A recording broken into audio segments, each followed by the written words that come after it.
መጽሐፍ ሲናገር ሁለተኛ ጢሞቴዎስ ምዕራፍ 4 ከቁጥር 1 እስከ 8 ያለውን ነው ዛሬ ከኔ ጋር የምናየው። እንደዚህ ይላል። ሁለተኛ ጢሞቴዎስ ምዕራፍ 4 ከቁጥር 1 ጀምሮ በጌታ በኢየሱስ ስም አነባዋለሁ። በእግዚአብሔር ፊት በሕያዋንና በሙታን ሊፈርድ ባለው በጌታችን በኢየሱስ ክርስቶስ ፊት በመገለጡና በመንግስቱ እመክርሃለሁ። ቃሉን ስበክ፣ በጊዜውም አለ ጊዜውም ጽና፣ ፈጽመ እየታገስክ እያስተማርክ ዝለፍና ምንና ዝለፍና። እስቲ ዘለፋለሁ በሉ፣ እስቲ ድገሙት። ይህቺ ቃል ትከብዳለች፣ በኋላ በደንብ እላታለሁ። ዝለፍና ገስጽ፣ ምከርም። ሕይወት የሚገኝበትን ትምህርት የማይታገሱበት ዘመን ይመጣልና፣ ነገር ግን ጆሮአቸውን የሚያሳክክ ስለሆነ እንደገዛ ምኞታቸው ለራሳቸው አስተማሪዎችን ያከማቻሉ፣ እውነትንም ከመስማት ጆሮቻቸውን ይመልሳሉ፣ ወደ ተረትም ፈቀቅ ይላሉ። አንተ ግን ነገርን ሁሉ በልክ አድርግ፣ መከራን ተቀበል፣ የወንጌል ሰባኪነትን ሥራ አድርግ፣ አገልግሎትን ፈጽም። በመስዋዕት እንደሚደረግ የኔ ሕይወት ይሰዋልና የሚሄድበትም ጊዜ ደርሷል። መልካሙን ገድል ተጋድያለሁ፣ ሩጫውን ጨርሻለሁ፣ ሃይማኖቴንም ጠብቄያለሁ። ወደፊት የጽድቅ አክሊል ተዘጋጅቶልኛል። ይህን ጻድቅ ፈራጅ የሆነው ጌታ ያን ቀን ለእኔ ያስረክባል። ደግሞ መገለጡን ለሚወዱት ሁሉ እንጂ ለእኔ ብቻ አይደለም። የቃለ ኃይል እንደወደደ ይስራ፣ መንፈስህ እንደወደደ ይስራ። ራሳችን ለአንተ አሳልፈን ሰጠን። ክፉ ዘርን የሚለቅም ቃልን የሚለቅም የታሰረ ይሁን። የትኛውም በደልና እርም በክርስቶስ ኢየሱስ ደም የተሸፈነ የታጠበ ይሁን፣ በኢየሱስ ስም አሜን። ዛሬ እግዚአብሔር አምላክ እንዳካፍላችሁ እንዳስተምር የሰጠኝ ቃል የክብሩን አደራ ተወጡ። የክብሩን አደራ ምን በሉ። ስለዚህ ዛሬ በእያንዳንዳችን ሕይወት እግዚአብሔር የሰጠው የክብር አደራ አለ። ያንን የክብር አደራ እንድንወጣ ከሁለተኛ ጢሞቴዎስ ምዕራፍ 4 ከቁጥር 1 እስከ 8 ባለው ውስጥ ከኔ ጋር እግዚአብሔርን ቃል እንማራለን። እንደሚታወቀው የጳውሎስ የመጨረሻው መልእክት ነው። ሁለተኛ ጢሞቴዎስ የጳውሎስ የመጨረሻው መልእክቱ ነው። ማለትም ጳውሎስ ጌታን ካገኘ በ30 ዓመቱ እንዳገኘ ይነገራል። የሞተውን በ67 ዓመቱ ነው። በቀላል ቋንቋ 37 ዓመት ያገለገለ ሰውዬ የጻፈው መልእክት ነው። ሁለተኛ ጢሞቴዎስ እንደ ሌሎቹ ገላትያን በጻፈበት መንገድ የጻፈው መልእክት አይደለም። ገላትያን ሲጽፍ ገና ወጣት ጀማሪ አገልጋይ ነበረ። እንደኛ ገና ግለት ላይ የነበረ ሰውዬ ስለነበረ ከሐዋርያት አላንስም ምናምን ብሎ ይከራከር ነበረ። ሁለተኛ ጢሞቴዎስን በምጽፍበት ጊዜ ግን ከኃጢአተኞች ዋና እንደሆነ ተረድቶ በብዙ ትህትና ውስጥ ገብቶ መንፈሳዊ እድገቱ ምን ያህል ምሕረት እንደበዛለት አውቆ የጻፈው መልእክት ነው። በቀላል ቋንቋ ጳውሎስ ወጣት እያለ አይደለም፣ የሕይወቱ ማብቂያ ላይ የጻፈው ኑዛዜ ነው ዛሬ አብረን የምናየው። ሰው ወጣት እያለ ከጻፈው መጽሐፍ ይልቅ ሊሞት አካባቢ የዘመኑ ማብቂያ ላይ የጻፈው መጽሐፍ እውነተኛ ነው። ስለዚህ ጳውሎስ ሁለተኛ ጢሞቴዎስ ላይ አንድ ነገር ይለዋል ለልጁ ለጢሞቴዎስ። እኔ መሄጃ ይደርሷል፣ እኔ መሞቻ ይደርሷል፣ እኔ ሊያበቃልኝ ነው፣ እኔ የሚሄድበት ጊዜ ደርሷል። ለአንተ ግን የምሰጥህ የክብር አደራ አለ። ተራ አደራ አይደለም፣ ውድቀት ያለበት አይደለም፣ ሞት ያለበት አይደለም፣ ፍጻሜው ሐዘን ይሆን አይደለም። እምሰጥህ አደራ የክብር አደራ ነው። ኢየሱስ ያድናል። ዛሬ የክብር አደራ አለብን። ውድቀት አይደለም፣ ክብር የተደገሰበት አደራ አለብን። ተራ አይደለም፣ ፍጻሜው ሞኝነት የሆነ አይደለም፣ ፍጻሜው ሐዘን የሆነ ፍጻሜው ለቅሶ የሆነ አይደለም። እሺ ሲል ጳውሎስ አደራ ሰጥሃለሁ፣ እምሰጥህ አደራ ግን የክብር ነው። ኢየሱስ ያድናል። እስቲ የክብር አደራ አለብኝ በሉ። እስቲ ድገሙት፣ የክብር አደራ አለብኝ። ስለዚህ ጳውሎስ ለልጁ ለጢሞቴዎስ አንድ ነገር ይነግረዋል። የክብር አደራ ሰጥሃለሁ። አደራ ግን ሲሰጥ እንዲሁ አይሰጥም። ታውቃላችሁ፣ አደራ ስትሰጡ ሰው እንኳን ካጣችሁ በሳር ቅጠሉ ትላላችሁ፣ ሰው ካጣችሁ በሰማዩ ትላላችሁ፣ ሰው ካጣችሁ የሆነ ነገር ታነሳላችሁ። ግዴታ አደራ ስትሰጡ ባዶ አይሰጥም። አደራ የአደራ ልጅ ነው ካለች አንድ እናት በምንም አታስነካውም። ከልጆቹ የተሻለ ስፍራ ነው የምትሰጠው። ስለዚህ ጳውሎስ አደራ ስትሰጥ እንዲሁ በባዶ ሜዳ አልሰጥህም። እና በምንድን ነው የምትሰጠኝ ሲለው የመጀመሪያው እንደዚህ ይለዋል፣ በእግዚአብሔር ፊት። በማን ፊት? ይህንን አደራ የምሰጥህ በሰው ፊት አይደለም። ቁጥር 1 ላይ ገና ሲጀምር በእግዚአብሔር ፊት አደራውን እሰጥሃለሁ። በቀላል ቋንቋ ይሄ የክርስትና አደራ እግዚአብሔር ያለበት ነው። መንፈሳዊ ሕይወታችሁ፣ መንፈሳዊ ሩጫችሁ፣ የትኛውም ከእግዚአብሔር የተቀበልነው ነገር አንድ ነገር ማወቅ አለብን፣ እግዚአብሔር ያለበት ነው። ስለዚህ ጳውሎስ እንደዚህ ይለዋል፣ በእግዚአብሔር ፊት አደራ እሰጥሃለሁ። ከዛስ በእግዚአብሔር ፊት ብቻ በቂ ነበር። ይቀጥልና በሕያዋንና በሙታን በሚፈርደው በጌታችን በኢየሱስ ክርስቶስ ፊት አደራ ሰጣለሁ። የሚገርም ነው። አደራው እየከበደ መጣ። በሙታንም በሕያዋንም በሚፈርደው በጌታችን በኢየሱስ ክርስቶስ ፊት አደራ ምሰጠ። ይበቃል ብላችሁ ስታስቡ አይበቃም። ሁለት ነገር ጨምራለሁ ይላል ጳውሎስ። ይቀጥልና በመገለጡ ፊት ኢየሱስ ያድናል። ባይዘይ መገለጥ አልቆመም። ክብር ለኢየሱስ ይሁን ይላል ጳውሎስ። አደራውን ምሰጥ መገለጥ አጨልም አይደለም አለ። በመገለጡ ፊት ነው። መገለጥ ባለበት የወንጌል አደራ የክብር አደራ ሰጣለሁ። ሌላ ሲለው በመንግስቱ ፊት በእነዚህ አራት የጸኑ እውነቶች ፊት አደራ ሰጣለሁ። እግዚአብሔር ባለበት በሕያዋንም በሙታን በሚፈርድ ጌታችን ኢየሱስ ክርስቶስ ባለበት መገለጡ ባለበት መንግስቱ ባለበት ምን ሰጣለሁ? የክብር አደራ ሰጣለሁ። ኢየሱስ ያድናል። ባይዘይ የእግዚአብሔር መንግስት ማለት የእግዚአብሔር መንግስት ሁሉን ትገዛለች። ያንን ደግሞ የምናውቀው ጴጥሮስ አንድ ጊዜ ታስታውሳላችሁ። መንገድ ላይ ይሄደ በነበረበት ጊዜ አንድ ሌባ ሽባ ሰውዬ ደጅ ላይ የተቀመጠ ሰውዬ ጴጥሮስን ትኩር ብሎ ያየዋል። አንዳች ብርና ወርቅ ከነሱ የሚያገኝ መስሏቸው ትኩር ብሎ ሲያዩት ጴጥሮስ እንደዚህ ያለው እምሰጥ ብርና ወርቅ የለኝም፣ ግን አለ አሁን አንተ የዚህ ዓለም የሚገዛውን ገንዘብ ከኔ ትፈልጋለህ አለ። እኔ ግን የእግዚአብሔር መንግስት ተቀብያለሁ። አንተ ላይ የምገዛው በሽታ አለ አለ እና በጌታ በኢየሱስም ተነስና ተመላለስ። በቀላል ቋንቋ የእግዚአብሔር መንግስት ይሄኛው ብርና ወርቅ የማይገዛውን ትገዛለች። ብርና ወርቅ ጤና አይገዛም። የእግዚአብሔር መንግስት ግን ጤና ይገዛል። ብርና ወርቅ ያንን ሰውዬ ጤናውን ሊገዙለት አልቻሉም። ጴጥሮስ ሲመጣ እኔ መግዛት የምችለው ነገር አንተ ጋር አለ። ምን አለ? በሽታ አለ እና ተነስና ተመላለስ። ስለዚህ ጳውሎስ ለጢሞቴዎስ እንዲለዋል ገዢ በሆነ በእግዚአብሔር መንግስት ፊት አደራ ሰጣለሁ። አገልግሎታችሁ ያለ ኃይል አይደለም። ክርስትናችሁ ጥሪያችሁ ያለ መንፈስ ቅዱስ አይደለም እና በመንግስቱ ፊት አደራ ሰጣለሁ። እመክርሃለሁ የሚል ቃል ነው የሚጠቀመው። አክቹአሊ ቀጥታ ዳይሬክት ፍቺው ከግሪኩ ሲወሰድ እመሰክርብሃለሁ ነው። ስለዚህ ጳውሎስ እንደዚህ ይሏል፣ እነዚህ በጸኑ አራት እውነቶች መለወጥ በማንችላቸው መቀየር በማንችላቸው መናወጥ በማይችሉ ጽኑ መሰረቶች ላይ አደራ ይሰጠዋል። ሁለት አደራ እንደዚህ ይሏል፣ ቃሉን ስበክ። የመጀመሪያው አደራ ለአንድ አማኝ የተሰጠ ለጢሞቴዎስ የተሰጠ ለእኛም የተሰጠ የእግዚአብሔርን ቃል መስበክ ነው። አሁን ቃሉን ስበክ የሚለው ቀጥታ የተወሰደው መድረክ ላይ ብቻ ሆኗል፣ የአገልጋይ ብቻ ሆኗል አይደለም። ቃሉን ስበክ ሲል እንደ አዋጅ ነጋሪ የንጉስን ድምፅ እንደሚያስተላልፍ ሰው፣ በቀላል ቋንቋ አንድ የንጉስ አፈቀላጤ ቃል አቀባይ ንጉስ ያለው ላይ መጨመር አይችልም። ንጉስ ያለው ላይ መቀነስ አይችልም። ንጉስ ያለውን ነው የሚያስተላልፈው። እንዲሁ ይለዋል ጢሞቴዎስን የእግዚአብሔርን ቃል በሕይወትህም በአንደበትህም ስበከው። የኖርከውን ተናገር፣ የተናገርከውን ኑር። ቃሉ ምን በል ስበክ። አሁን ይሄን በሚባልበት ጊዜ ምቾት እንደማይሰጥ ስላወቀ ጳውሎስ እንደዚህ ያለው ቢመችህም ባይመችህም ምን ቢልህም በጊዜውም አለ ጊዜውም። በቀላል ቋንቋ ቢመችህም ባይመችህም ማለት በዘይት ተቀቅለ ፍጥሞ ደሴት ላይ እባብና ጊንጥ የሚጥልህ ቦታ ሆነ ስለ እግዚአብሔር ክብር ማዕተቡን የሚፈታ እንዳለ የምትረዳበት መንፈስ ይሰጣል። መጥምቁ ዮሐንስ ከተቀላ በኋላ ሌላ የመጣው ሐዋርያ ሸምግሎ የሞተው ዮሐንስ ነው አይደለ? በግልጽ እንደምናውቀው ይሄኛው ዮሐንስ እድሜው በዘይት ቀቅለው ፍጥሞ ደሴት ላይ ሲጥሉት የማይመች ቦታ ነው።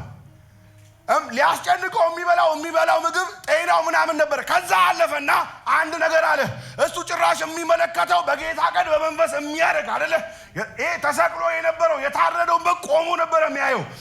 ባረኳችሁ ሲመቻችሁ ብቻ አይደለም ባይመቻችሁም ኢየሱስን ማየት ይሁንላችሁ። እስጢፋኖስ ተመችቶት አይደለም፣ ጾም ጸሎት ገብቶ አይደለም፣ በኮብል እየወገሩት በድንጋይ እየቀጠቀጡት ሰማያት ተከፍተው ኢየሱስን ያይ ነበር። አሁን ይሄ መንፈስ ነው የሚያስፈልገን። ስለዚህ ጢሞቴዎስ ወይ ሲመችህ አይደለም ይላል፣ ሳይመችህም ቃሉ ምን በል ስበክ።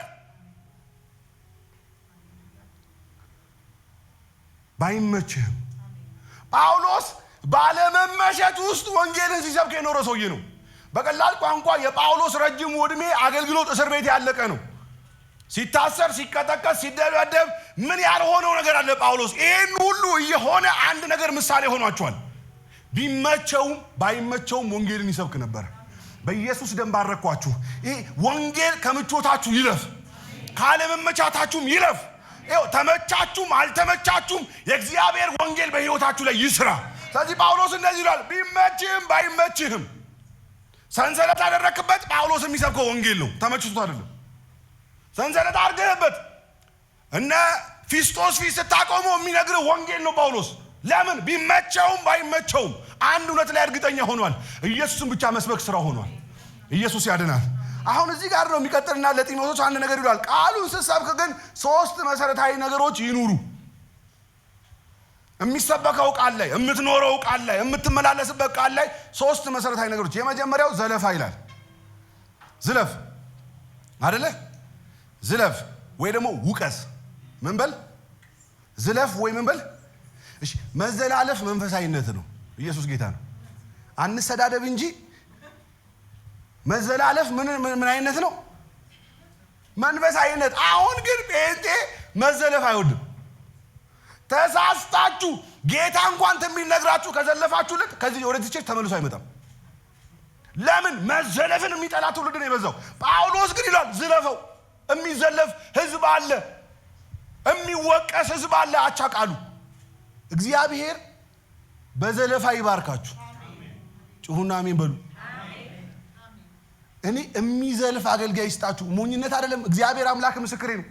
አይስደባችሁ እንጂ የምንዘለፍ መዘለፍ ያስፈልገናል። አይደለም ሁሌ ያስፈልገን ያስፈልገናል። ጳውሎስ ይሏል ቃሉ ዘለፋ ያዝልኝ፣ ወቀሳ ያዝልኝ፣ ከዛስ ማስጠንቀቂያ ግሳጼ ያዝልኝ፣ ከዛስ ምክርና ልመና ያዝልኝ። አሁን የሚያስደስተን እችኛዋ ብቻ ነች፣ ምክርና ልመና። ይኸውላችሁ እግዚአብሔር አምላክ ምስክሬ ነው። እግዚአብሔር የሚፈልገው መለመንን ብቻ አይደለም፣ መዘለፋችንን ይፈልጋል። መመከራችንን ብቻ አይደለም፣ መገሰጻችንን እግዚአብሔር ይፈልጋል። ስለዚህ እንደዚህ ይለዋል፣ ቃሉን በዘለፋ፣ ቃሉን በማስጠንቀቂያ፣ ቃሉን በልመና አቅርብልኝ። ኢየሱስ ያድናል። ዛሬ በኢየሱስ ደም ባረኳችሁ። ተዘለፋችሁም በቸርች የምትገኙ ሰዎች ያድርጋችሁ። አሁን እኮ የግሳጼ መልእክት ከመጣላችሁ ቸርች የማይመጣ ህዝብ እንዳለ ታውቃላችሁ። ጌታ ምስክሬ ነው የምላችሁ። ከቸርች አውጪኝ የሚል ህዝብ እንደሚመጣ ታውቃላችሁ። ከተዘለፈ ተመለስ ከተባለ ልክ አይደለም እኮ ጮ አሜን ማለት ሲገባው መዘለፍን የማይወልድ ትውልድ የበዛበት ጊዜ ነው። ልጄ ጢሞቴዎስ ሆይ እባክህ ዝለፍልኝ፣ አደራ ነው የምሰጥህ። መዘለፍ መንፈሳዊነት ነው። ከጎን ያለውን መዘለፍ መንፈሳዊነት ነው በለው። ስትዘለፉ ርቃችሁ የምትጠፉ ሰዎች አይደለ? ተገስጻችሁ ከዛ ትጠፋላችሁ ተብሎ ቤተክርስቲያን ነች አስባ ደግማ አባብላ የምታመጣችሁ። ይሄ መንፈስ የተመታ ይሁን። አሁን በእነዚህ እውነት ቃሉን የምትሰብክበት ምክንያት ምንድን ነው? የምትዘልፍበት፣ የምትወቅስበት፣ ከዛ የምትለምንበት ምክንያት ምንድን ነው ስትል ጳውሎስ 2 መሰረታዊ ነገሮች ይነግረናል። የመጀመሪያው ጤናማና ሕይወት የሚገኝበትን ትምህርት የማይታገስ ትውልድ ይበዛል። ምን አይነት ጤናማ ከቃሉ የሆነ እውነት የማይመቸው ትውልድ ምን ይላል? ይበዛል። አንተ ግን ቃሉን ስበክልኝ። ቁጣ ይኑር ቸርች ውስጥ፣ ዘረፋ ይኑር ቸርች ውስጥ፣ የሚቆጣን አገልጋይ ይኑር። እኔ ከሽሩሩ እግዚአብሔር ይጠብቃችሁ። አሁን ህዝቡን ጡጦ እየሰጡ ነው በየቸርቹ የያዙት። እግዚአብሔር የሚቆጣ አገልጋይ ይስጣችሁ። ጩሁና አሜን በሉ። የሚዘልፋችሁ ለምን? ሕይወት የሚገኝበትን ትምህርት የማይታገስ ትውልድ ይመጣል አለ። ይሄኛው አያስፈራም አይደለ? ቃሉን ነው የሚሸሹት። ሁለተኛው ግን ያስፈራኛል። እኔ እንደዚህ ይላል፣ ጆሮአቸው ለመስማት የሚወደውን ብቻ የሚሰማ ህዝብ ይመጣል። በቀላል ቋንቋም እንደሚል ታውቃላችሁ። በሁለት ነገር ያስረዳቸዋል። እኔ ፋዘር ወታደር ነው እና ጡረታ ከወጣ በኋላ የሀረር ልጆች አብዛኞቻችን የወታደር ልጆች ናቸው እና ጡረታ ከወጣ በኋላ እቤት ቁጭ ብለን የሆነ ጊዜ እንገናኛለን እና እኔ ከአዲስ አበባ ምናምን ድንገት ሲሄድ ስንገናኝ የሆነ ሰዓት እያለ ጆሮን ያካል። እኔ ያን ስሜት አላቆም ነበርና አሁን አረጀው መሰለኝ። አንዳንድ ጊዜ ጌታ ምስክሬ በጣም ደስ የሚል ስሜት አለው። ሞክራችሁ አታውቁም? ደስ አይለው? የጌታ በጣም ነው ደስ የሚለው። እያላችሁ ጆሮአችሁን ስትኮረኩሩ ደስ እንደዚህ ይላል ጳውሎስ። ጆሮ አካኪ አገልጋዮችን ይሰበስባሉ። ምን ጆሮ ብቻ የሚታከክለት ህዝብ ቸርችን ይሞላል። አንተ ግን ዝለፍልኝ እና ህዝቡ ይላል ጳውሎስ ሲናገር ጆሮን የሚያክለት አገልጋይ ጋር ይሄዳል አለ። ከዛስ አገልጋዩ ደግሞ የሚከማቸው አንድ አይደለም እልፍ አገልጋይ ያከማቹና የኛ ወንበር አንዳንድ ባዶ ነው አይደለ? አንዳንድ ቦታ ስትሄዱ ጥም ያለ ነው። ለምን? ጆሮ አካኪ አገልጋይና ጆሮ እንዲታከክለት ህዝብ ስለሚበዛ። ጳውሎስ ይሄ ስለሆነ ማክሪዳና አዶስ ህዝብ የበዛበት ቦታ እውነት የለም ይላል ጳውሎስ። ሰው ስለተሰበሰበ አገልጋይ ስለተጠራቀመ እዛ እውነት አለ ብላችሁ እንዳታስቡ። ወንበራችን ባዶ ቢሆን ይችላል የሰው ጆሮ ከምናክ።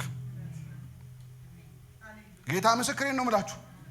ስትገሰጹ ብንገስጻችሁ ይቻላል ጆሮአችሁን ከምናክ። ጳውሎስ ጆሮ አካኪ አገልጋይ ስለሚበዛልኝ አደራ አንተ ጆሮ አካኪ እንዳትሆን ገስጽልኝ፣ ዝለፍልኝ። ህዝቡም ጆሮ ብቻ እንዲታከክለት የምፈልግ ስለሆነ እባክህ ልጄ ጳውሎስ ጢሞቴዎስ አደራ ምልህ ይህንን ነው። ቃሉን ስበክ፣ አደራ አለብን። እንደውም ያብሰውና ጳውሎስ የራሳቸውን አስተማሪዎች ያከማቻሉ። አንድ አይደለም ከህዝቡ አገልጋዩን ያበዙታል። እልፍ አገልጋይ ለራሳቸው ያን ጆሮ አካኪ የሆነ አገልጋይ ያከማቻሉ ይላል ጳውሎስ ሲናገር። ይህን ህዝብ ግን ፈጽሞ ባረኩ። አደራውን መወጣት ይሁንላችሁ። ቃሉን በግሳጼ በምክር በልመና መስበክ ይሁንላችሁ። ደስ አይልም?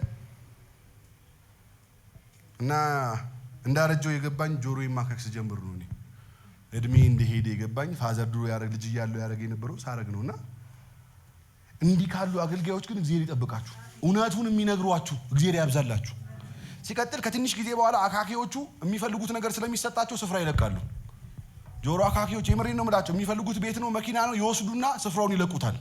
እግዚአብሔር እውነተኛውን የሚሰብኩ የሚዘልፉ የሚገስጹትን ፊተኛ የሚያደርግበት ጊዜ ቅርብ ነው። ኢየሱስ ጌታ ነው። ከዛስ ሁለተኛው አደራዬ ምንድን ነው? ቃሉ ስበክ አልከኝ፣ ቀጥሎስ ምን ላድርግ ሲለው አገልግሎትን ፈጽም። ምንን ፈጽም? አገልግሎትን ፈጽም። እግዚአብሔር የሚፈጸም አገልግሎት ሰጥቷቸዋል። ቸርች ውስጥ ጥቅም የማይሰጥ አካል የለም። ጥቅም አላችሁ። ለቤተ ክርስቲያን ሁላችሁም ትጠቅማላችሁ። ግዑዝ ነገር የለውም። እግዚአብሔር የሕያዋን አምላክ ነው። እዚህ ውስጥ ያላችሁ በሙሉ የምትፈጽሙት አገልግሎት አለ። በገንዘባችሁ የምትፈጽሙት፣ በጉልበታችሁ የምትፈጽሙት፣ በጊዜያችሁ የምትፈጽሙት። ግዑዝ እንዳትሆኑ። ቤተ ክርስቲያን ሲኒማ ቤት አይደለችም። መጥቶ ተካፍሎ መሄድ በዚች ቤተ ክርስቲያን አያስፈልግም። ኑ የሚፈጸም አገልግሎት እናንተ ውስጥ አስቀምጧል። እንደዚህ ይለዋል ጳውሎስ፣ አገልግሎትን ፈጽም። ልጄ ጢሞቴዎስ ሆይ አገልግሎትን ፈጽም ሲል ጢሞቴዎስ ወጣት ነውና አገልግሎት መፈጸሚያ መንገድ ግን ማወቅ አለበት። ስለዚህ አገልግሎትን ለመፈጸም እንዲረዳ ሁለት መሰረታዊ ነገር ይለዋል። የመጀመሪያው ነገርን ሁሉ በልክ አድርግ።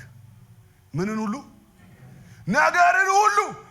አሁን ነገርን ሁሉ በልክ የማያደርግ ሰው አገልግሎቱን መፈጸም አይችልም። ማን ነው ያስቸገረን ካላችሁ እኮ የሚስገበገብ ከቸርች ላይ ብር የሚበላ ለአስራቱ የማይታመን አይደለ? ነገርን ሁሉ በልክ ማያደርግ ጌታ ምስክሬ ነው። እግዚአብሔር የምትፈጽሙት አገልግሎት ሰጥቷችኋል። እያንዳንዳችሁ ህይወት ውስጥ የተሰጠ የክብር አደራ አለ። ግዑዝ የለው። እግዚአብሔር ከጠራቸው ከ12ቱ መሃል ጌታችን ኢየሱስ ክርስቶስ ሙሉ ዓለምን የደረሰው ከጠራቸው 12ቶቹ መሃል አንዱ ብቻ ነው ይሁዳ። እባካችሁ አንዱን አትሁኑ። ኢየሱስ ጌታ ነው። አሁን እኮ ለነገሩ ተዛብቷል አይደለ? እግዚአብሔር ከጠራ 12 11ዱ ይሁዳ ነው፣ አንዱ ብቻ ነው ጴጥሮስ። አሁን የተዛባ ዘመን ነው። በዚህ ጊዜ ግን ጌታ ምስክሬ ነው፣ በጣም አስተውሉ። አደራ አለባችሁ። እግዚአብሔር የሰጣችሁ ገንዘብ ለቤተ ክርስቲያንም ጭምር ነው፣ ለራሳችሁ ብቻ አይደለም። እግዚአብሔር የሰጣችሁ ጊዜ ለአገልግሎትም ጭምር ነው። እግዚአብሔር የሰጣችሁ ዕውቀት ለቸርችም ጭምር ነው።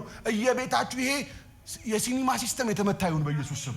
ይሄ መምጣት ከዛ ያለፈ ጸሎት አለ። አሁን ሮብጧ ጸሎት ስትባሉ ኑ የምትፈጽሙት አገልግሎት አለ።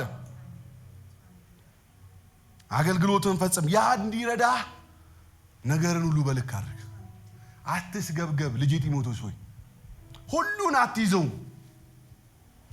አንዱ ነግራቸዋለሁ ከዚህ በፊት አሜሪካ ካልሄድኩ አለ እኔ ላይ ያለ መንፈስ ነው እግዚአብሔር ይምታውና አሜሪካ ካልሄድኳል ከዛ እግዚአብሔር ደግሞ ስፍራ እዚህ ነው ይሏል። ከዛ በቃ እምቢ ሲለው ዲቪ ደረሰው ነው ይላል። ከዛ ዲቪ ደርሶት ስራ አጣ። ቢጸልይ ስራ የለም አመት ሞላው። ከዛ አረ ቅዱሳን ጸልዩ ያለ ደብዳቤ ነው የሚጽፈው።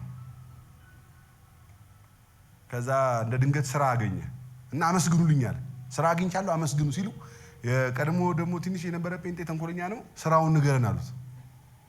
በደንብ ለማመስገን እንዲመቸን ስራውን ንገረን ሲሉ እንደዚህ አለው፣ ወገኖቼ ጌታን አልሰማም ብዬ አለ። ስራው የውድድር ፈረሶችን ጥርስ መቦረሽ ነው እና ብሩሽ ይዤ ስመጣ ፈረሶቹ እንዲህ ላይ ይጠብቁኛል አለ። እግዚአብሔር አልሰማ ብዬ የፈረስ መሳቂያ ሆኛለሁ አለ። አሜሪካ ምድር ላይ አሜሪካ ወስዶ የፈረስ መሳቂያ ሆኛለሁ አለ። ይላችሁ ነገር ሁሉ በልክ አድርጉ ያልሆነ የፈረስ መሳቂያ መሆን አለ። ልክ አላረግም ሲል የፈረስ መሳቂያ ሆነ ሰውየው። እንደዚህ ይሏል፣ ይሄ እንዳይፈጠርብህ ልጄ ጢሞቴዎስ ሆይ እባክህ ነገር ሁሉ በልክ አድርግ። ከበላህ የምትኖርበትን ካገኘ ይበቃሃል። ኢየሱስ ያድናል። በኢየሱስ ስም ይሄ መንፈስ ይግባባችሁ። ነገርን ሁሉ በልክ የሚያደርግ ቀጥሎስ ደግሞ መከራን ተቀበል ይለዋል። ምንን ተቀበል? ምናልባት እንደ ቀድሞ ዘመን እንደ ደርግ ዘመን የምንከፍለው ዋጋ ባይኖርም ወይ አባቶቻችን በነበሩበት በመጋዛ እንሰነጠቅም፣ በዘይት አንቀቀልም፣ በአንበሳ አንበላም። ነገር ግን በዚህ ዘመንም መከራ አለ። መልኩን የቀየረ መከራ አለ። ምቾት የሚመስል መከራ፣ ድሎት የሚመስል መከራ። አሁን ሰው እኮ ያለ መጸለይ መከራ ውስጥ ነው። ድሎት ይመስላል አለ መጸለይ መከራ እንደሆነ ታውቃላችሁ።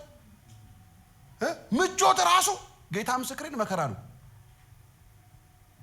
ያዕቆብ በላ፣ ጠገበ፣ ደነደነ። ማንን ተወ? እግዚአብሔርን ተወ። ነግሬያችሁ ይላ አንድ አባት ልጁን መዳር ፈልጉ እና የቀድሞ አባት ነው። ከ50 ከ60 ዓመት በፊት የነበሩ ባላባቶች ልጅ መዳር ሲፈልጉ ኢንተርቪው ነው የሚያደርጉት።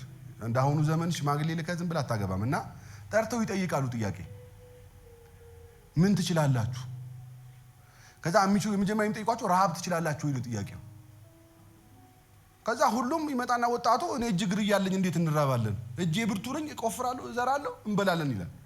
አይ አንተ ለልጄ ሚስት ባል አትሆንም ይሉታል። ከዛ ይቀጥና ሌላው እኔ 3 ቀን አይከብደኝም አለ። 3 ቀን ከመጣ አይከብደኝም፣ ከዛ በኋላ ግን አልችልም አለ። ከዛ አንድ ወጣት መጣና እንደዚህ አለው፣ አባቴ ሆይ አለ እኔ ረሃብ አይደለም አለ ጥጋብ እችላለሁ። ምን እችላለሁ? ቸርች የቸገራት ጥጋብ የማይችል ህዝብ በዝቶብን ነው። ጥጋብ እችላለሁ ሲል የልጄ ባል አንተ ነህ አሉት ይባላል። ለምን? ሰውየው የማይቻለው ነው የቻለው። ረሃብማ ወደነው ተገደት ይችላል እኮ ሲርበህ አይደለ? ከመጣ አይደለ? ከስተት ይችላል። ጥጋብ ግን አይቻልም። እባካችሁ ነገርን ሁሉ በልክ አድርጉ። አሁን ጥጋብ ነው የከበደን። ቸርች የከበዳት የጠገበ ነው የተራበ አይደለም።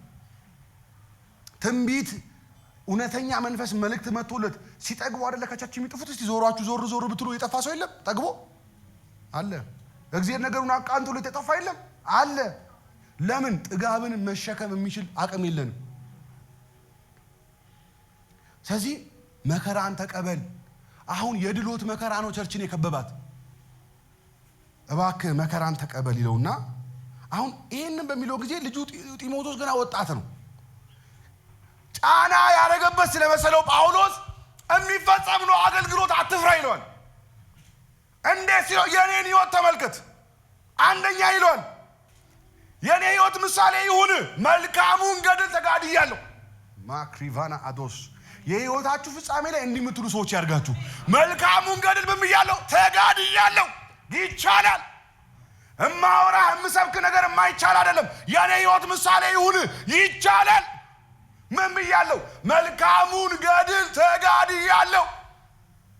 አሁን ኤፌሶን ሲገባ አንተ የምታየው በስጋዬን ወንጌል እየሰበከ የሚንከራተት ነው። ጳውሎስ ግን ሲናገር እንደዚህ አለ፣ በኤፌሶን ከአውሬ ጋር ታገልኩ አለ። አንዳንድ ጊዜ ሲጸለይልህ ኖርማል ነው የሚመስል አይደለ? ነገር ግን አገልጋዩ እኮ ከአውሬ ጋር እየታገለ ነው። ጳውሎስ ኤፌሶን ሲገባ አንተ የሚመስልህ ዝም ብሎ ኖርማል ልብስ ለብሶ እየሰበከ ነው የሚመስል አይደለም። እሱ ግን ከአውሬ ጋር ማክሪቫ አዶስ ይሄ መንፈስ እንድታዩ አይኖቻችሁን ይክፈት። ከአውሬው ጋር እየታገለ ነበር ኤፌሶን ከተማ ላይ እና መልካሙን ገድል ተጋድያለሁ። ጂሰስ እንደ ጥሩ ቦክሰኛ ነው እንደውም ጳውሎስ ራሱ እዚህ ጋር የሚያመሳስለው እንደ ጥሩ ተፋላሚ መልካም ገድል ተጋድያለሁ። ይሄንን ይቻላል ወገኖቼ፣ እንችላለን። ትችላላችሁ። መጋደል የሚቻል ነገር ነው ይላል ጳውሎስ። የኔን ሕይወት ምሳሌ ይሁን፣ መልካሙን ገድል ተጋድያለሁ። እስቲ ይቻላል በሉ። ጌታም እማወራችሁ ሂሳብ አይደለም፣ የማይቻል ነገር አይደለም፣ የሚቻል ነው። ኢየሱስ ጌታ ነው። ይቻላል። አንተ የማወራህ ነገር እኔ ብቻ አይደለሁም፣ አንተ ራሱ የምትችለው ነው። እኔ ኖሬ ያልፌበታለሁ። እሺ አንተ መልካሙን ገድል መጋደል ትችላለህ። ሁለት አደራን የሰጠው እኮ ቃሉን መጠበቅና አገልግሎት መፈጸም የማይቻል ነገር አይደለም፣ ይቻላል። ይቀጥልና እንደውም ሁለተኛ ይለዋል፣ ሩጫውን ጨርሻለሁ። ምኑን?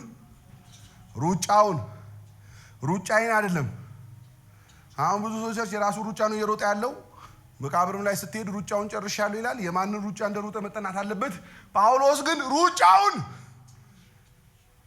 እኔ አሁን ትንሽ ወፈርኩ መሰለኝና ሩጫ ልውጣ ብዬ ወጣው። ሰሞኑን አከራዬ እና እንሩጣለኝ ሰሞኑን እና ከቤቴ የሆነ ነገር ቢፈጠር መሮጥ የምችለው እስከ ሚካኤል ድረስ ብቻ ነው። የተባበሩት ነው ቤቴ ሚካኤል ያውቀዋል። ከዛ ቀጣለ ጭንቅላቴም ልቤም ሁሉ ነገሬም መሮጥ አቆመ። ሂዱ እናንተ አልኳቸው። ሩጫ አስቸጋሪ ከባድ ነገር ነው። ጳውሎስ እንደዚህ ይላል፣ አስቸጋሪውን መንገድ ሮጬ ጨርሻለሁ። ምን ብዬ ጨርሻለሁ? ሮጬዋለሁ። ሩጫውን ሮጬ ጨርሻለሁ። ጌታ ምስክሬ ነው። የተሰጣችሁ ሩጫ የሚያልቅ ነው። እንደ ቻይና ሯጭ መጀመሪያ ላይ ሮጣችሁ ከዛ መንገድ ላይ ሃይላንድ ይዘው ሲሄዱ ወክ ሲያደርጉ አታያችሁ? እኛ አሁን ማራቶን ላይ ጥሩ እንሮጣለን አይደል? ኢትዮጵያውያን ቻይና ራዳችሁ ልክ ሩጫ ሲጀምር ቢሉና ልክ የሆነ ጥግ ላይ ሃይላንዳቸውን ይዘው ወክ እያደረጉ ነው በካሜራ የሚቀረጹት። አይጨርሱትም። አሁን ቸርች ውስጥ የሞላው እንደዛ ነው። ሃይላንዷን እስኪ ይሮጥና ልክ ሃይላንዷን ሲይዝ በቃ ሩጫውን ያቆማል። ጳውሎስ ግን እስከ መጨረሻው ሮጬ ጨርሻለሁ። ጌታ በዚህ መንፈስ ይባርካችሁ። እስከ ሃይላንድ ሳይሆን እስከ መጨረሻ የምትሮጡ ያርጋችሁ። እስከ ትዳር ሳይሆን እስከ መኪና እስከ ቤት ብቻ ሳይሆን እስከ መጨረሻው የምትሮጡ ያርጋችሁ። ጳውሎስ እስከ መጨረሻው ሮጫለሁ ሩጫውን። ከዛ ሲል ሃይማኖቴን ጠብቄያለሁ። ሃይማኖቴን የሚለው ቃል እምነቴን ነው የሚለው። አሁን በዚህ ዘመን የሚያሰጋው ባይዘዌ ሰው ጴንጤው ራሱ ጴንጤ ነው ወይ? አማኙ ራሱ አማኝ ነው ወይ? ክርስቲያኑ ራሱ ክርስቲያን ነው ወይ? ለምን እምነት የለው? እዚህ በትንቢት ቢጸልይል፣ በውሃ ቢጸልይል፣ በዘይት ቢጸልይል፣ በጨው የሚጸልይ በቻቻለ ቢጸልይል ህዝቡ ውስጥ እምነት ጠፍቷል። ጌታ ኢየሱስ ክርስቶስ ራሱ ሲናገር በመጨረሻ ዘመን ስመጣ በሰው ልጅ ውስጥ እምነት አገኝ ይሆን ወይ? ስጋቱ እኮ ኢየሱስ ሌላ አይደለም። ሰይጣን ገዢ ሆኖ ምናምን እንኳን ነው የዘጋው። በሰው ልጅ ውስጥ እምነት አገኝ ይሆን ወይ? ቸርች እየመጣችሁ እምነት አላችሁ ወይ? ጳውሎስ እንደዚህ አለ፣ እምነቴን እስከ መጨረሻው ጠብቄያለሁ። የጨረስኩት ኢየሱስን እንዳመንኩ ነው። እግዚአብሔር በዚህ መንፈስ የዘመናችሁ ፍጻሜ ላይ እንዲህ የምትሉበት መንፈስ ይስጣችሁ፣ ድልን ይስጣችሁ። በኢየሱስም ፈጽሜ ባረኳችሁ። የህይወታችሁ ፍጻሜ ላይ እምነቴን ጠብቄያለሁ። አንድ ነገር ሲሪየስ ሆኜ ልንገራችሁ፣ እምነታችሁን መጠበቅ ይሁንላችሁ። ሰው የህይወቱ ጅማሬ ላይ አይደለም መጠንቀቅ ያለበት፣ ፍጻሜው ላይ ነው። አብዛኛው የብሉይ ኪዳን አባቶች ተመልከቷቸው። 120 ዓመት በእምነት መርከብ የሰራ ሰውዬ የህይወቱ ፍጻሜ ላይ ግን ወይን እየተከለ እየጠጣ የገዛ ልጁ ነበረ የደፈረው። የገዛ ልጁ ነው ያስነወረው ኖህን። በዛ መላእክት መጥተው የነጠቁት ሎጥ ከገዛ ልጆቹ ነው የወለደው። ሰለሞንን ተመልከቱት፣ ዳዊትን ተመልከቱት። እግዚአብሔር እንደው ፍጻሜያችሁን ያሳምረው፣ እንደ ጳውሎስ ያርገው። የሆነ ዘመን ላይ አሁን እኮ አማኝ ሞትን እንደሚፈራ ሌላ የሚፈራ የለም። እውነት በኩራት እንዲሆንላችሁ እግዚአብሔር ይሄን መንፈስ ይስጣችሁ። ሰለሞን መቼ ነው የወደቀው? መጀመሪያው ላይ እኮ አይደለም እንዴ? ከ1000 ሴት ጋር እኮ አሳልፎ መልካምን ሴት ማን ያገኛታል አለ። እንዴት ነው ከ1000 ሴት አንድ መልካም ሴት የሌለው? እንደዛ ባክኑ ለጣዖታት ሰግዶ ፍጻሜው አላማረም። እና አንዳንድ ጊዜ ከነገር ጅማሬ የነገር ፍጻሜ እኮ እግዚአብሔር ይሄንን ያሳምርላችሁ። መጨረሻችሁ ክርስቶስ ላይ ባለ እምነት ይሁን። አምናችሁት ሙቱ፣ አምናችሁት ጨርሱ። የወለዳችኋቸው ትዳራችሁ፣ ቤታችሁ ኢየሱስን እንዳመነ ይጨርስ። ሃይማኖቴን ጠብቄያለሁ አለ። ከዛ ይቀጥልና ግን ጳውሎስ አንድ ነገር ይናገራል። ሁለት አደራ ነው ያለብህ፣ ቃሉን መስበክና አገልግሎትን መፈጸም። እነዚህን በማድረግ የምታገኘው ቤኔፊት አለ፣ ትርፎች አሉ። አገልግሎት ለመፈጸም በመኖር ውስጥ፣ ቃሉን ለመስበክ በመኖር ውስጥ ትርፍ አለ። ልፋት ብቻ አይደለም፣ ትርፍ አለ ይላል ጳውሎስ። ምንድነው ስትሉ ጳውሎስ እንደዚህ ይላል፣ የጽድቅ አክሊል ተዘጋጅቶልናል። ማክሎርዲናስ ስንሄድ እኛ እንደ አንዳንድ የሃይማኖት አባት ወዴት እንደምንሄድ አናውቅም አንልም። የምንሄደው አክሊል ለመቀበል ነው። ጳውሎስ እንደዚህ ይላል፣ አውቄ ነው የሚሄደው አክሊል እንዳለኝ። አክሊል ባይዘው የመንግስተ ሰማያት ስትገቡ እግዚአብሔር ሰርፕራይዝ የሚያደርጋችሁ ነገር አይደለም። እዚሁ ነው አውቃችሁ የምትሄዱት። የአገልግሎት አክሊል እንዳላችሁ የምታውቁት በሳምንት አንዴ እየመጣችሁ አይደለም፣ እያገለግላችሁ ከሆነ ነው። የጽድቅ አክሊል እንዳላችሁ የምታውቁት እንደ ጳውሎስ ወንጌሉን ፍጻሜ ከሮጣችሁ ነው። እግዚአብሔር ድንገት መልክህን አይቶ ወዶ የሚሰጥ አክሊል የለም። አውቀን ነው የምንሄደው። ስለዚህ ጳውሎስ እንደዚህ አለ፣ አደራ ስትፈጽም አንድ ነገር ላይ እርግጠኛ ትሆናለህ። የሚጠብቅህ ውርደት አይደለም፣ የሚጠብቅህ ጨለማ አይደለም፣ የሚጠብቅህ ሞት አይደለም፣ የሚጠብቅህ ሐዘን አይደለም። እና የሚጠብቅህ የአክሊል ማኩዳ ላይ አክሊልን የምታገኛት ትውልድ ያርግህ። ለዛ ነው ቆሮንቶስ መጽሐፍ ላይ ጳውሎስ አንድ ነገር ይናገራል። ሰው ከእሳት እንደሚድን እንዲሁ ይድናል ይላል። ስራ ሁሉ ተቃጥሎበት ከእሳት እንደሚድን። በቀላል ቋንቋ እንደምሰራችሁ ቤታችሁ ውስጥ እሳት ቢነድ የምትወጡት ዘንጣችሁ ነው? ሱፍ ለብሳችሁ ነው አይደለም? ቦክሰር እንደተለበሰ ወንዱ እየሮጠ ይወጣል፣ ሴቷም እንደለበሰች አላቅም። ብቻ ግን እንደዛ ነው ሮጠን የምንወጣው። እንደዛ የሚድን አለ። ምን ሆኖ ጸጋ ያለበት ቦታ አገልግሎ ቸርች ውስጥ መንፈስ ያለበት አገልጋዮች ያሉበት ስፍራ ቆይቶ የሚድነው ግን ስራው ተቃጥሎበት ከእሳት እንደሚድን ሰው እርቃኑን የሚድን ሰው አለ ይላል። እግዚአብሔር ከነዚህ መሃል ያርጋችሁ። ከገባችሁ አይቀር አክሊል ይዛችሁ፣ ከገባችሁ አይቀር ደረታችሁን ነፍታችሁ እንደ ጳውሎስ እኔ ሊሄድ ነው እና አክሊል ተዘጋጅቶልኛል። እኔ አውቃችሁ የምትሄዱበት መንፈስ እግዚአብሔር ይስጣችሁ። አደራችሁን ስትወጡ፣ የክብሩን አደራ ስትወጡ አክሊል እንዳላችሁ እርግጠኛ ትሆናላችሁ። ሁለተኛው በጣም እርግጠኛ የምትሆኑት ሞት አያስፈራችሁ። ምን አያስፈራችሁ? ሞት። አንድ እህት መሞቻዋ ሲቃረብ በጣም ፈራችና ረጅም ዘመን የምትታወቀው ስታገለግል ምን ስትል ነው ምናምና ከዛ በጣም ፈራች። ከዛ ተባለና ተጸለየ። ከዛ ጌታ ትንቢትን ለሚናገሩ መልእክት ሰጠና የፈራችሁ እኮ ማንን እንዳገለገለች ስለምታውቅ ነው። አይቶ ሞት የሚያስፈራችሁ ለካ አደራውን በአግባቡ ሳትጠብቁ ስትቀሩ ነው። ጳውሎስ ግን ሲናገር እንደዚህ አለ፣ ሞት አያስፈራኝም። ለምን ስትል ሁለት ነገር ያነሳል ጳውሎስ። የመጀመሪያው መስዋዕት ሊሆን ነው። ለሰል ህይወቴ ምን ሊሆን ነው? መስዋዕት ሊሆን ነው። መሰዊያ ላይ ሊያቀርበኝ ነው እና ችግር የለብኝም። ከዛ አስቀጥሎ በጣም ደስ የሚለኝ ነገር የሚሄድበት ጊዜ ደርሷል አለ። ምን ማለት እንደሆነ ታውቃላችሁ? መርከብ መልህቁ ነቅሎ ጉዞ እንዲጀምር ኢየሱስ ያድናል። ለኛ ሞት መጓዣችን ነው። ክብር ለኢየሱስ ይሁን። መጥፊያችን አይደለም። የት እንደምንገባ የማይታወቅበት ህይወት አይደለም። ሞት ለኛ መኖር የምናቆምበት አይደለም። አክሊል ወደሚሰጠን ጌታ የምንሄድበት ነው። ጳውሎስ እንደዚህ ይላል፣ መርከብ መልህቁን ነቅሎ ጉዞ እንደሚጀምር በዚህ ህይወት ላይ ያለኝን በሞት ምክንያት መልህቄ ነቅዬ ጉዞ ልጀምር። እንደውም ጳውሎስ በደንብ ሲያብራራው አንድ ነገር ነው የሚናገረው። ከእስር ልፈታ ነው የሚለው። ከምን አንተ ሞት ለአማኝ ከእስራት መፈቻ ነው። መጥፊያችን አይደለም ለአማኞች ሞት። ከዚህ በኃጢአት ከተሞላ ዓለም ከዚህ እስራት የምንፈታበት ዜጎች ወደ ሆንበት ሀገር የምንሄድበት። አንተ ሞት መጥፊያችን አይደለም። ሞት የት እንደማንገባ የምናውቅበት መንገድ አይደለም። እኛ ሞት ከእስራት መፈቻችን ነው።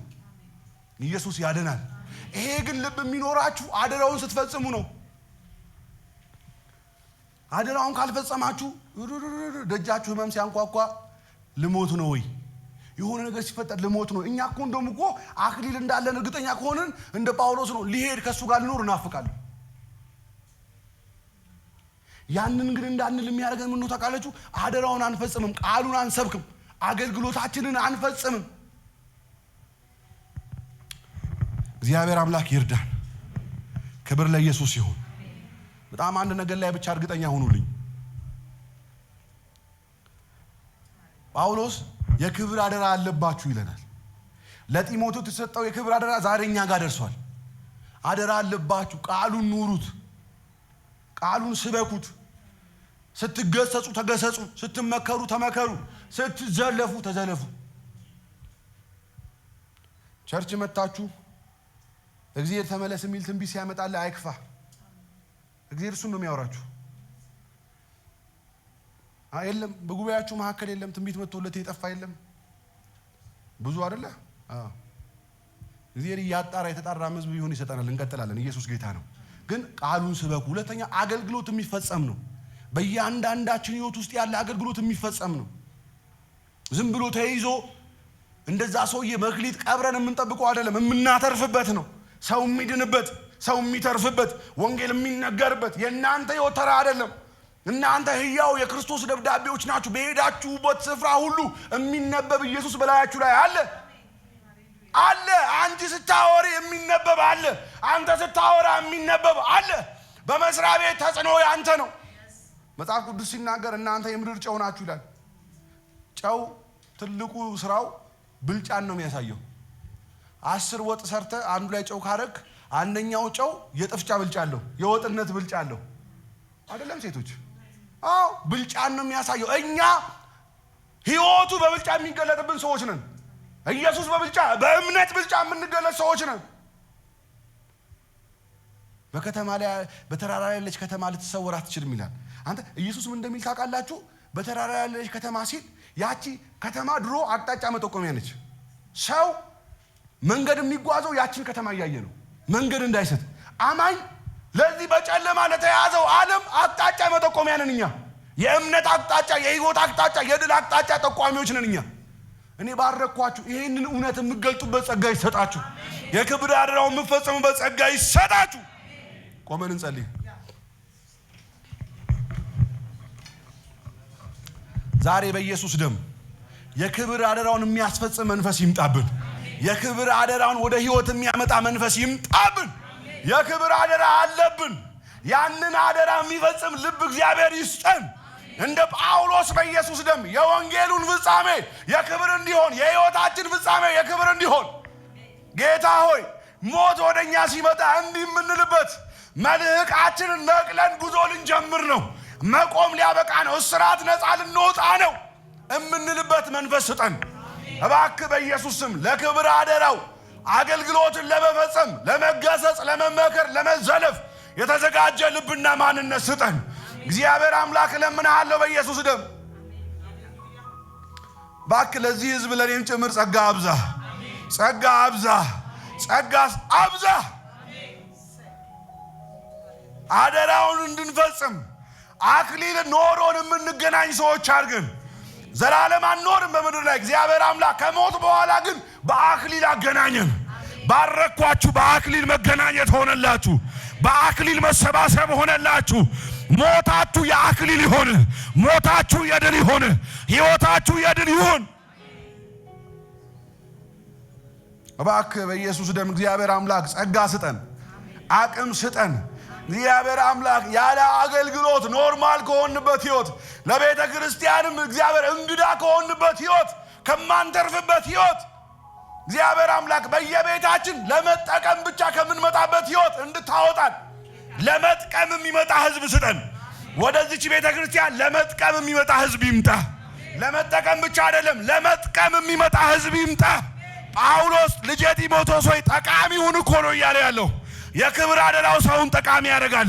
የክብር አደራው ሰውን በቤተ ክርስቲያን የሚጠቅመው ያደርጋል። በኢየሱስም ተጠቃሚ ብቻ ከሚሆን የሚያወጣ መንፈስ ያገኛችሁ። ጠቃሚ ወደምትሄዱበት እግዚአብሔር ያሻግር።